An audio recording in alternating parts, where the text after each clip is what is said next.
Jai Hind everybody, Namaskar, Adab or Sat Sri Akal. I hope all of you are doing great and having an amazing time of your life.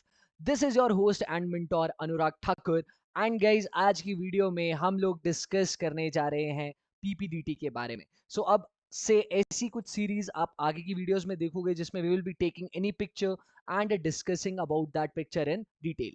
But before we move on, let's discuss the basics of this PPDT. Now PPDT it stands for picture perception and discussion test. ये test second number पे रहता है आपका screening पे, जो कि आपका day 1 पे होता है. अब इस टेस्ट के अगर कुछ इंस्ट्रक्शंस हम देखें, so it's a test of imagination and observation. Feel free to write whatever you want but relevant to the picture. This task demands writing a story around the situation and the characters shown in the picture to the candidates. तो basically आपको एक picture दिखाई जाएगी सिर्फ 30 seconds के लिए. That picture will be a hazy picture. that picture will you know uh, tell about any particular situation and उसमें आप कभी कभी कुछ characters भी देखोगे, कुछ लोग देखोगे, right? And you will be getting 5 minutes after the 30 seconds in order to write that story around the characters and the scene shown. जैसे ही आपकी स्टोरी राइटिंग खत्म हो जाती है, आपके छोटे छोटे ग्रुप्स बना दिए जाएंगे for the further testing and basically that's the individual narration part.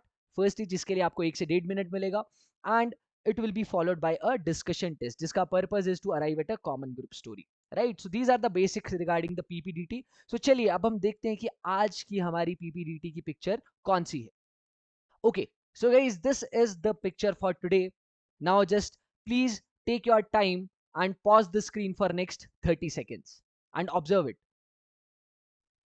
Okay so guys I hope आप लोगों ने इस पिक्चर को अच्छे से होगा एंड अपने भी अपनी एक स्टोरी क्रिएट कर ली होगी. अब इस पिक्चर को अगर हम अच्छे से एनालाइज करें और सबसे पहले इसका अगर हम बैकग्राउंड देखें, तो बैकग्राउंड यार मुझे फील्ड सा दिखेगा जिसमें ऐसे लग रहा है यार कुछ नॉर्मल तूफान सा चल रहा है ना यहाँ पे. And there is a pathway normal जहाँ पे नॉर्मल इंसान पैदल चल के जा सकते हैं, right?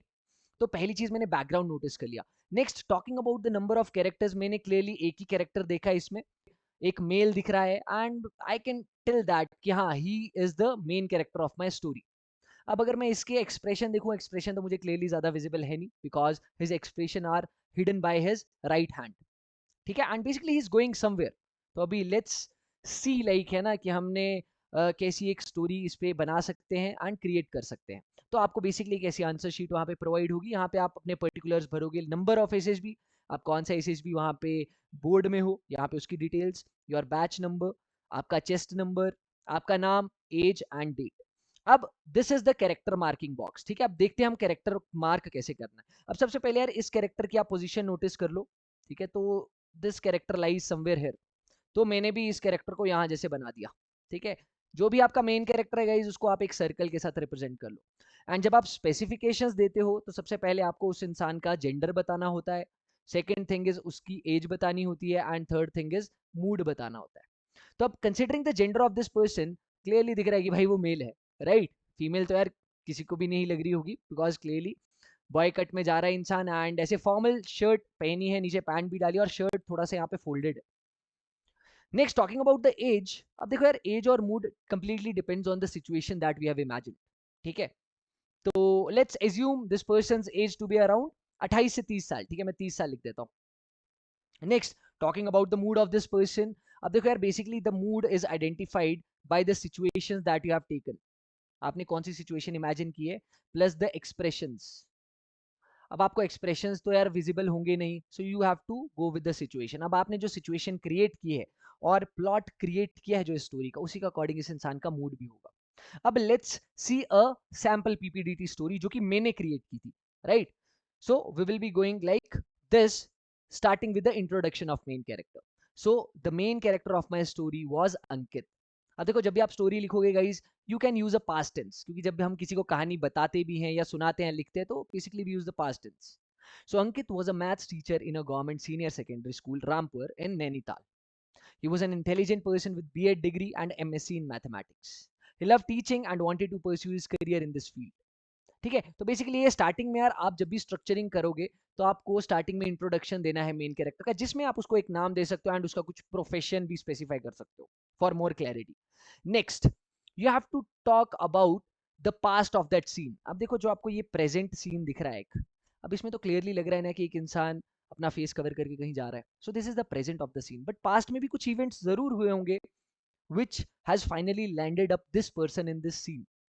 So, before the onset of monsoons around June or July, his school was having their midterm examination. Ankit, the maths teacher of the 11th and 12th class, analyzed that some of his class students were still unprepared in maths and had doubts regarding some topics. He talked with the principal and arranged for their extra classes in the immediate morning at 8 a.m. before school opened at 9:30. तो basically यहाँ तक मैंने यार इस पूरी story का हल्का सा अपना पास्ट बता दिया. What led to the scene जिसे हम कहते हैं. Next, one fine morning as he was on his way to the bus stand from where he took the bus to the school, he faced some gushy winds and bad weather. है ना. तो देखो यार basically monsoon season था तो उसने एक unpredictable weather इस टाइम पे फेस कर लिया. He rushed towards the bus stand by covering his face with his hand. तो देखो क्लियरली जो प्रेजेंटली सिचुएशन में हो रहा है that has been specified in these lines. He rushed towards the bus stand by covering his face with his hand and reached the stand. After taking his bus, guys, he reached the school on time and taught his students. He clarified all of their doubts, helped them revise better, and shared notes with them before exam. After taking continuous revision classes for some days, his students performed well in the exam and brought good results in the subject. Right? So basically, this is the sample story that I have written. अब देखो यहाँ से लेके यहाँ तक की अगर हम बात करें तो this is the present of the scene. है ना. प्रेजेंटली क्या चल रहा है. एंड लास्ट में दिस इज द फ्यूचर. तो यार आपको देखो ऐसी स्टोरी को हमेशा स्ट्रक्चर करना होता है. See the length of the story does not matter, what matter is how relatable story you have created. अब देखो जेंडर इसका मेल था, उम्र मैंने 30 साल की ले ली गवर्नमेंट टीचर की जो कि एमएससी और बीएड क्वालिफाइड है. एंड सिचुएशन के हिसाब से यार मैं इसका मूड पॉजिटिव ले सकता हूँ. ठीक है. Because he is going to the school and he is going there for some purpose of teaching students. और एक्शन में मैं क्या लिख सकता हूँ. Going to school for extra classes. ठीक है. देखो एक्शन में आपको हमेशा स्पेसिफाई करना है the main highlight of your entire story. आपकी मेन स्टोरी किस चीज के बारे में है.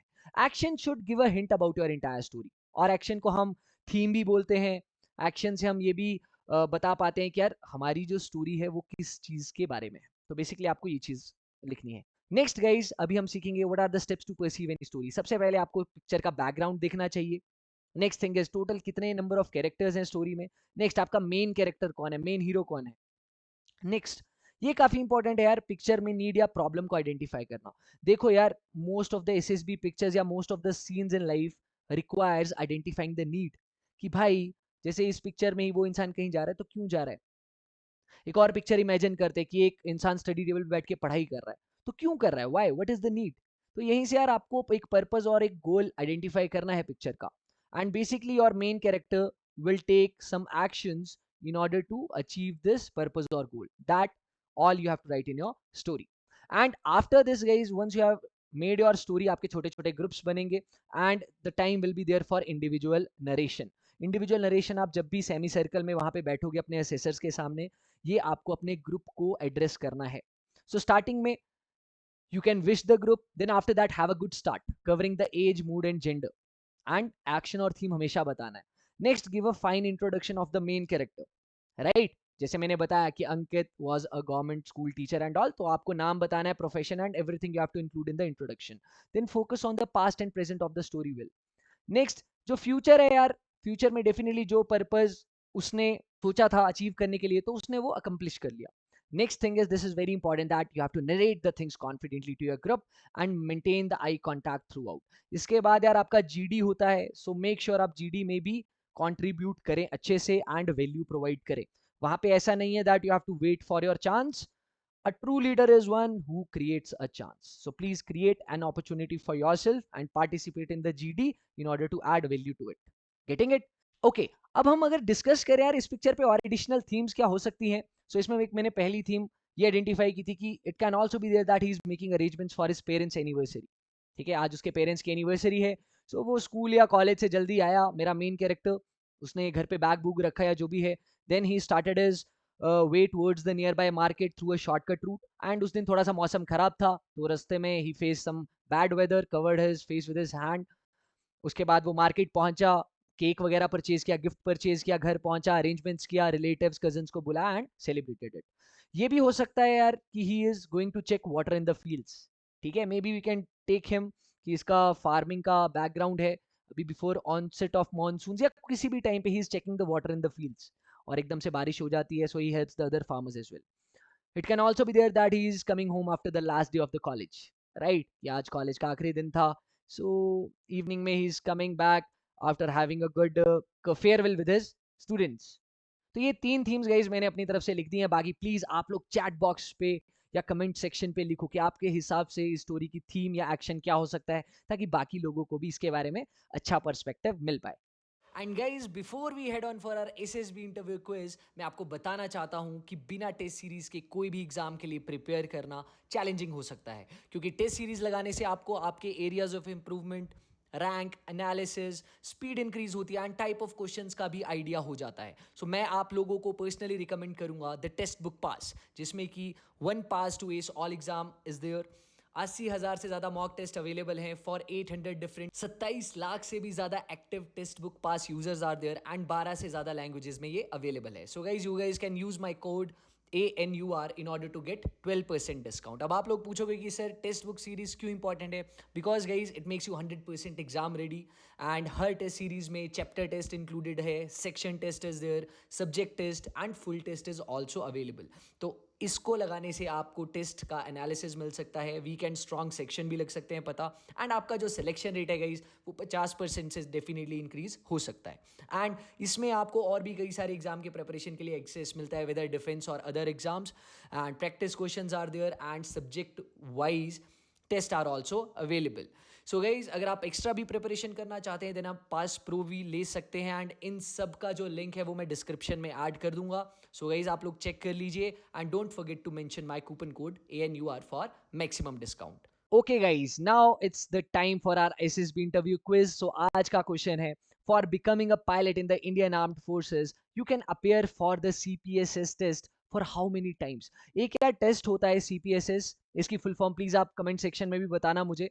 And it's basically for those candidates who are aspiring to join the flying branch of Indian Air Force through NDA, through AFCAT, through CDS या NCC special entry, right. तो ये CPSS टेस्ट है यार, ये आप कितनी बार दे सकते हो?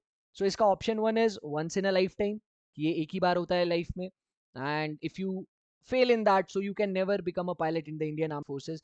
सेकेंड ऑप्शन इज ट्वाइस, आप इस टेस्ट को 2 बार दे सकते हो. Third is thrice and fourth is 5 times, right. So यार जो सही आंसर है आप वो कमेंट सेक्शन पे लिख दीजिए, जिसका सही सही आंसर होगा I will just pin that comment और maybe give my amazing heart to it, right. So guys आज की वीडियो के लिए बस इतना ही. For more analysis of PPDT वैट SRTs just please stay tuned, because अभी आगे बहुत सारी वीडियोस शेड्यूल्ड हैं, तो आपको यार काफी अच्छा इन्वायरमेंट मिल पाएगा कि कैसे हमें PPDT लिखना है, कैसे वैट लिखना है, कैसे SRT लिखना है. So just please stay connected, keep practicing and stay smiling.